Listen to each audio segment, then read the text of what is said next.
दोस्तों सोचिए, भीड़ भाड़ वाला बाजार, शोर, हलचल और अचानक एक इंस्पेक्टर एक आम सी दिखने वाली लड़की को बीच सड़क पर बदनाम करने लगता है। लोग तमाशा देखने जुट जाते हैं। किसी को पता नहीं कि जिसे वह बेइज्जत कर रहा है वह कोई साधारण लड़की नहीं बल्कि जिले की एसपी मैडम खुद हैं। इंस्पेक्टर को यह एहसास भी नहीं था कि कुछ ही मिनटों में उसकी किस्मत ऐसी करवट लेने वाली है जिसने पूरे पुलिस विभाग में हलचल मचा दी। आखिर एसपी मैडम ने क्या किया, इंस्पेक्टर का क्या अंजाम हुआ और कैसे यह मामला एक साधारण गलती से शुरू होकर एक बड़े सबक में बदल गया। पूरा सच जानने के लिए वीडियो को अंत तक जरूर देखें, क्योंकि आगे जो होने वाला है वह आपकी सोच से भी ज्यादा चौंकाने वाला है। बाजार की भीड़ और वाहनों के कोलाहल के बीच सड़क किनारे खड़ी अदिति राठौर ऑटो का इंतजार कर रही थी। लाल साड़ी में सजी वह दूर से देखने पर आम सी लग रही थी। किसी को यह एहसास नहीं था कि यही महिला जिले की सख्त आईपीएस अधिकारी है।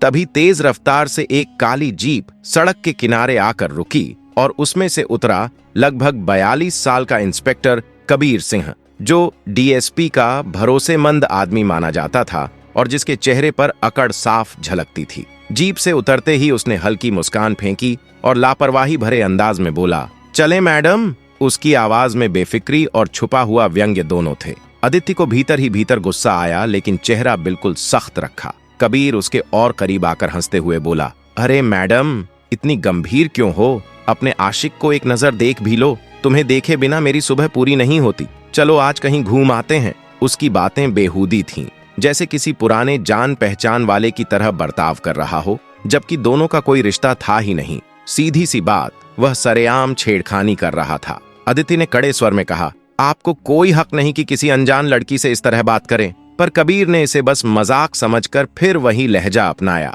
जब अदिति ने मुंह फेर लिया, वह फिर हंसा और बोला, अरे शर्म कैसी, थोड़ा तो दिल बहला लो। तुम्हारी खूबसूरती का तो मैं कायल हूं, अब इतना नखरा भी मत करो। हद तब हुई जब उसने आगे बढ़कर अदिति का हाथ पकड़ने की कोशिश की। अदिति ने झटके से उससे हाथ छुड़ाया और कड़क आवाज में बोली, बीच सड़क पर बदतमीजी कर रहे हो, जरा भी शर्म नहीं आती? क्या तुम्हें घर वालों ने तमीज नहीं सिखाई? उसकी आवाज में साफ गुस्सा था, लेकिन नियंत्रण भी। यहां से चले जाओ, वरना हाल ऐसा कर दूंगी कि जिंदगी भर किसी लड़की को छूने की हिम्मत नहीं करोगे। यह सुनकर कबीर हंस पड़ा और आगे झुकते हुए बोला, ओ तो तुम मुझे मारोगी? चलो कोशिश करके देख लो। तुम्हारे हाथों मार खाना भी अब रोमांच जैसा लगने लगा है। ज्यादा रौब मत दिखाओ, मैं तुम्हें अपना बनाकर ही रहूंगा, समझी? तुम्हारे बिना जाने को जी नहीं मानता। उसकी सन की बातें सुनकर अदिति की नजरें और भी ठंडी हो गईं। उसने दृढ़ स्वर में कहा, मैं किसी की वस्तु नहीं हूं जो तुम मुझे हासिल करने की बात करो। तुम्हारी धमकियों से मुझे कोई फर्क नहीं पड़ता। हट जाओ यहां से। उसके शब्द जैसे आग में घी डालने जैसे थे। इंस्पेक्टर कबीर का अहंकार एक पल में भड़क गया और वह अचानक जोर से चिल्लाया। फिर गुस्से में उसके गाल पर एक करारा थप्पड़ मार दिया। बहुत देर से बकवास कर रही है, वह दहाड़ा। अब पता चलेगा कि मैं कौन हूं। अदिति पल भर को थम गई, लेकिन उसकी आंखों में भड़कती आग पहले से कहीं ज्यादा भयानक हो चुकी थी। बेसुरी और खींच भरी आवाज में कबीर गुर्राया, इतनी नरमी से बात कर रहा हूं और तू समझ ही नहीं रही। अपने आप को क्या समझती है? मैंने साफ कह दिया, तुझे ले जाए बिना मैं यहां से हिलने वाला नहीं हूं। पूरा जिला मेरा नाम जानता है। मैं इंस्पेक्टर कबीर सिंह हूं, डीएसपी साहब का दायां हाथ। यहां हर बात मेरी मर्जी से होती है। ज्यादा तमाशा मत कर, चल शांतिपूर्वक मेरे साथ, वरना 2 थप्पड़ और पड़ेंगे, समझी? अदिति के लिए अब मामला बिल्कुल स्पष्ट हो चुका था। सामने खड़ा यह इंस्पेक्टर सत्ता के नशे में आंखें मूंद चुका था और अपनी सीमा पार करने में उसे कोई हिचक नहीं थी। लेकिन अदिति के चेहरे पर डर की जगह अब तेज और कड़ा गुस्सा चमक रहा था। वह दृढ़ स्वर में बोली, तुझे लगता है तेरे पास कोई भी अधिकार बचा है? तेरा डीएसपी चाहे जो हो, कानून सबके लिए एक जैसा है। तुम किसी महिला के साथ इस तरह की घिनौनी हरकत करने का हक नहीं रखते। लेकिन कबीर की अकड़ और भड़क उठी। उसने हाथ उठाकर फिर से हमला करने का इशारा किया ही था कि अदिति ने पल भर में उसका हाथ पकड़कर इतनी जोरदार ताकत से झटका दिया कि वह लड़खड़ाकर नीचे गिर पड़ा।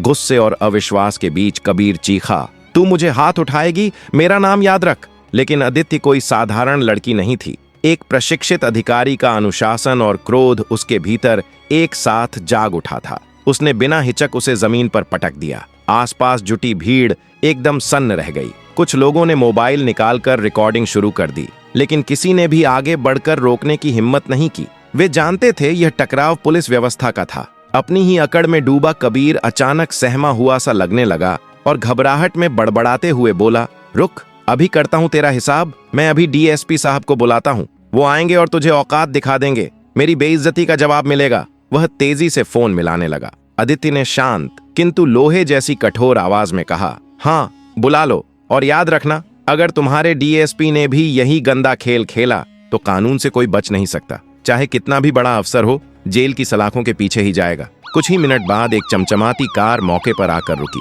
उसे लगभग 50 वर्ष का रौबदार कद काठी वाला पुरुष उतरा। जिले का डीएसपी हर्षित पटेल। भीड़ को चीरता हुआ वह नकली विनम्रता के साथ अदिति को सलाम करते हुए बोला, अरे मैडम, आप यहाँ? क्या मामला हो गया? उसकी आवाज में अपने आदमी को बचाने का गुरूर साफ झलक रहा था, जबकि आंखों में छिपा असंतोष भी साफ पड़ा जा सकता था। उसकी नजर तुरंत जमीन पर पड़े कबीर पर गई। वह जल्दी से उसके पास पहुंचा और हाल देखकर सख्त हो गया। कबीर ने तुनक कर कहा, साहब, इस लड़की ने मुझे मारा है, मेरा ये हाल कर दिया। मैं इसे छोड़ूंगा नहीं, इसे सबक मिलेगा। हर्षित पटेल का चेहरा पल में तमतमा उठा। उसने अदिति की ओर मुड़ते हुए दबे गुस्से में कहा, मैडम, आपने मेरे इंस्पेक्टर के साथ ऐसा व्यवहार क्यों किया? भीड़ पर अचानक ऐसा सन्नाटा उतर आया जैसे किसी ने हवा रोक दी हो। लोग धीमी आवाजों में फुसफुसाने लगे कि मामला अब साधारण नहीं रहा। एक तरफ एक आईपीएस अधिकारी, दूसरी तरफ डीएसपी का पसंदीदा इंस्पेक्टर। अदिति ने गर्दन सीधी करते हुए स्थिर संयमित आवाज में कहा, आपके इंस्पेक्टर की परवरिश या उसकी हरकतों की जिम्मेदारी लेना मेरा काम नहीं। जिस तरह उसने सार्वजनिक जगह पर मेरे साथ बदतमीजी की, मैंने सिर्फ अपनी सुरक्षा में प्रतिक्रिया दी है। अगर उसे शिकायत करनी है तो खुलकर करे, हर चीज कैमरे में कैद है। और याद रखिए, किसी भी किस्म की गुंडागर्दी का जवाब मैं कानून के दायरे में ही दूंगी। आप चाहें तो एफआईआर करवाइए, लेकिन कानून वहीं चलेगा, आपका इंसाफ नहीं।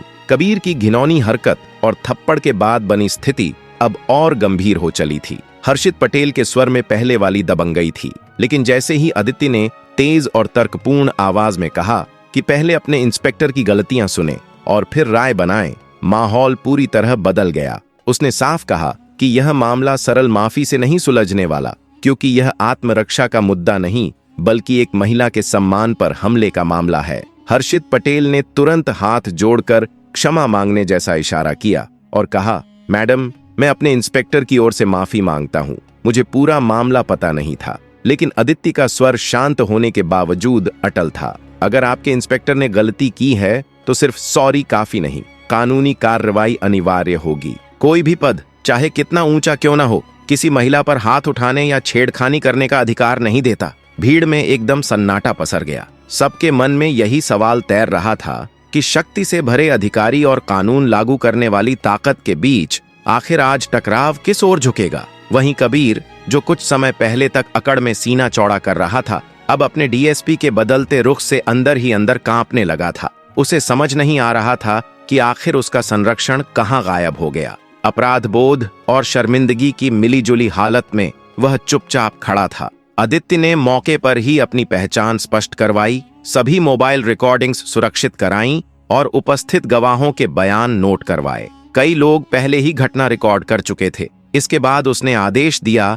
कि कबीर को तुरंत थाने ले जाया जाए। सब इंस्पेक्टर कुणाल सिंह अपने 2-3 हवलदारों के साथ तेजी से पहुंचे, स्थिति समझी, गवाहों के बयान लिखित में लिए और इंस्पेक्टर को हिरासत में लेने की प्रक्रिया शुरू की। थाने पहुंचकर आदित्य ने पूरी प्रारंभिक जांच खुद संभाली। व्यवस्थित और पेशेवर अंदाज में गवाहों से पूछताछ हुई, मोबाइल फुटेज और आसपास लगे सीसीटीवी की जांच के निर्देश दिए गए। जांच के दौरान जो बात सामने आई वह और भी चौंकाने वाली थी। कई युवतियों ने बताया कि कबीर लंबे समय से सार्वजनिक स्थानों पर महिलाओं को घूरना, अपमानजनक टिप्पणी करना और कई बार जबरन छूने की कोशिश करता था। कई लड़कियां डर और अधिकारी की ऊंची पकड़ के कारण पहले कभी शिकायत करने की हिम्मत नहीं जुटा पाईं। आदित्य ने इन गवाहियों को अत्यंत गंभीरता से लिया और तत्काल एक विस्तृत लिखित रिपोर्ट तैयार करवाने का आदेश दिया। गवाहों के बयान, वीडियो रिकॉर्डिंग और प्रारंभिक कानूनी दस्तावेजों को संकलित करते हुए आदित्य ने स्पष्ट सिफारिश की कि कबीर पर सबसे सख्त धाराएं लगाई जाएं, क्योंकि यह सिर्फ एक घटना का मामला नहीं, बल्कि लंबे समय से जारी एक खतरनाक पैटर्न का हिस्सा था। ताकत का घमंड, पद का दुरुपयोग और महिलाओं की सुरक्षा पर सीधा हमला। उसे समझ आ गया था कि यह लड़ाई अब व्यक्तिगत अपराध से कहीं बड़ी हो चुकी है। यह समाज को यह दिखाने की लड़ाई थी कि कानून के आगे किसी की रौबदारी नहीं चलेगी। इसी सोच के साथ उसने पूरा केस संक्षेप में तैयार करवाकर कलेक्टर शिवांश वर्मा को मामले से अवगत कराने का निर्णय लिया। अगली सुबह दस्तावेजों से भरे फोल्डर को हाथ में लिए वह सीधे कलेक्टर कार्यालय पहुंची, क्योंकि अब मुद्दा सिर्फ एक इंस्पेक्टर नहीं बल्कि प्रशासन की प्रतिष्ठा और न्याय की बराबरी थी। शिवांश वर्मा के चैम्बर में बैठकर अदिति ने बिना किसी अतिशयोक्ति या नाटकीयता के पूरा घटनाक्रम क्रमबद्ध तरीके से रखा। गवाहों के बयान, मोबाइल रिकॉर्डिंग्स की कॉपी, सीसीटीवी फुटेज और उन युवतियों की लिखित शिकायतें जो भय और बदनामी के डर से आज तक सामने नहीं आ पाई थीं। उसके हर शब्द में दृढ़ता और कर्तव्यनिष्ठा थी। थकान थी ही नहीं, केवल न्याय की जरूरत का बोध था। शिवांश ने प्रत्येक दस्तावेज गहनता से पढ़ा, फुटेज बार बार देखा और बयान ध्यान से दर्ज किए। वह अनुशासन प्रिय और संवेदनशील प्रशासक था, इसलिए उसकी आंखों में इस निर्णय की गंभीरता साफ दिख रही थी। उसने अदिति की कार्यशैली की प्रशंसा की और आश्वासन दिया कि यह पूरा मामला पारदर्शिता के साथ आगे बढ़ाया जाएगा। उसी समय उसने आदेश दिए, कबीर सिंह के खिलाफ औपचारिक FIR दर्ज की जाए, गिरफ्तारी की कानूनी अनुमति के लिए रिकॉर्ड तैयार किया जाए और जांच की निगरानी एक स्वतंत्र मजिस्ट्रेट की मौजूदगी में हो ताकि निष्पक्षता पर कोई दाग न लग सके। इसके साथ ही उसने पुलिस महानिदेशालय को भी सूचित किया कि यह संवेदनशील केस है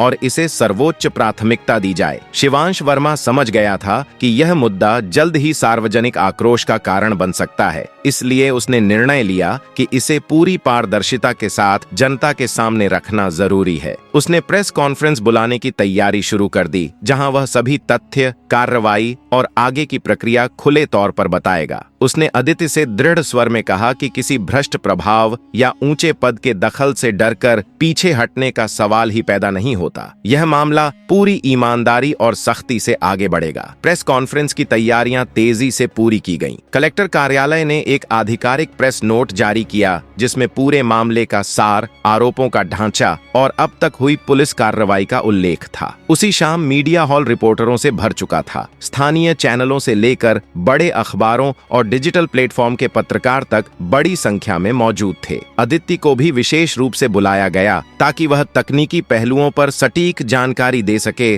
और कठिन सवालों के बीच किसी भी भ्रम को दूर कर सके। प्रेस मीट के दौरान हॉल में गहरी खामोशी और उत्सुकता दोनों थी। कैमरे लगातार फ्लैश कर रहे थे और बड़ी स्क्रीन पर उन वीडियो फुटेज के चयनित हिस्से दिखाए जाने लगे जिनमें कबीर सिंह की जबरदस्ती और दुरुपयोग वाली हरकतें साफ दिखाई देती थीं। साथ ही अदिति की आत्मरक्षा की वास्तविक स्थिति भी। कलेक्टर शिवांश वर्मा ने क्रमबद्ध तरीके से पूरी घटना का पुनर्निर्माण किया। सार्वजनिक जगह पर की गई अनुचित हरकतें, हाथ उठाने की कोशिश, उसके बाद अदिति की आत्मरक्षा और फिर सामने आए गवाहों के बयान जिन्होंने बिना दबाव के तथ्य दर्ज करवाए। उन्होंने साफ कहा कि इस मामले में मिले साक्ष्य इतने ठोस हैं कि किसी भी राजनीतिक प्रभाव को नजरअंदाज करते हुए कड़े और निष्पक्ष कदम उठाए जा रहे हैं। मंच पर खड़ी अदिति ने भी दो टूक कहा कि उसने सिर्फ अपना कर्तव्य निभाया और कानून के दायरे में रहते हुए वही किया जो किसी भी अधिकारी को करना चाहिए। महिलाओं की सुरक्षा सुनिश्चित करना और पद का दुरुपयोग रोकना। उसकी आवाज में दृढ़ता थी और लोगों को महसूस हुआ कि वे सिर्फ एक अधिकारी नहीं बल्कि समाज की एक मजबूत आवाज को सुन रहे हैं। प्रेस मीट खत्म होते ही कानूनी प्रक्रिया तीव्र गति से आगे बढ़ी। कबीर सिंह के खिलाफ FIR दर्ज हुई, जिसमें छेड़छाड़, अपमानजनक व्यवहार और सार्वजनिक स्थान पर गलत आचरण जैसी गंभीर धाराएं शामिल थीं। कलेक्टर शिवांश ने तुरंत गिरफ्तारी की प्रक्रिया को मंजूरी भी प्रदान कर दी। दूसरी ओर हर्षित पटेल, जो DSP पद पर थे, बढ़ते राजनीतिक और जनदबाव में घिरने लगे। सरकार ने भी मामले की संवेदनशीलता को देखते हुए उच्च स्तरीय समीक्षा शुरू करवाई ताकि विभाग की छवि क्षतिग्रस्त न हो। दबाव बढ़ने पर हर्षित पटेल की स्थिति पार्टी और जनता दोनों के बीच कमजोर पड़ने लगी। स्थिति को पारदर्शी रखने के लिए सरकार ने उन्हें अस्थायी रूप से पद से हटाने का संकेत दिया, जिससे जांच पर किसी भी प्रभाव का संदेह न रहे। कलेक्टर और पुलिस ने यह भी सुनिश्चित किया कि पर्दे के पीछे कोई संरक्षण या दबाव न चले। यदि हर्षित पटेल द्वारा भी पद का दुरुपयोग किया गया है तो उसे भी कानून के अनुसार अनुसार देखा जाएगा। मामले की निष्पक्षता बनाए रखने के लिए स्वतंत्र जांच का आदेश दिया गया, जिसकी निगरानी एक मजिस्ट्रेट और सीबीआई स्तर के अधिकारी को सौंपी गई। जैसे जैसे जांच आगे बढ़ती गई, कई और चौंका देने वाले तथ्य सतह पर आने लगे,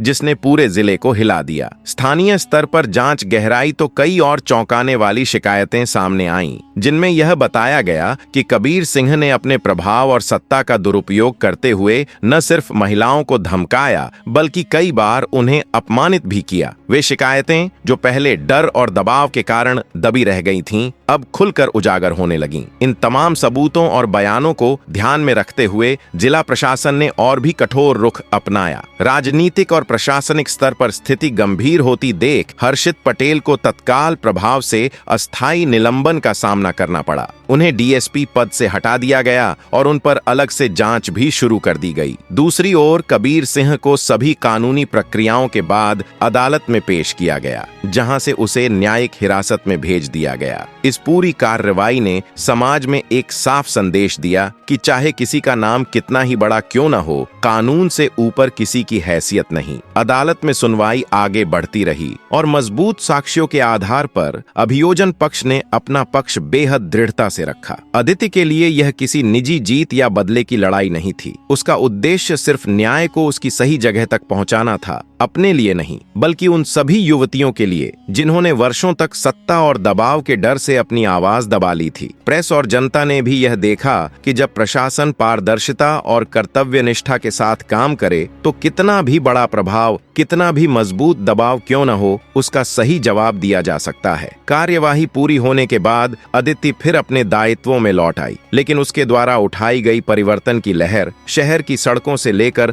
थानों और प्रशासनिक दफ्तरों तक महसूस की जाने लगी। लोगों में नया साहस पैदा हुआ कि वे भी अन्याय के खिलाफ आवाज उठा सकें, और यही वह असली बदलाव था जिसकी लड़ाई अदिति ने लड़ी। अगर आपको एसपी मैडम और उस इंस्पेक्टर की पूरी कहानी जानकर लगा कि सच में कानून का असली रूप यही है, तो वीडियो को लाइक करना मत भूलिएगा, शेयर करें और चैनल को सब्सक्राइब करके बेल आइकन जरूर दबा दें।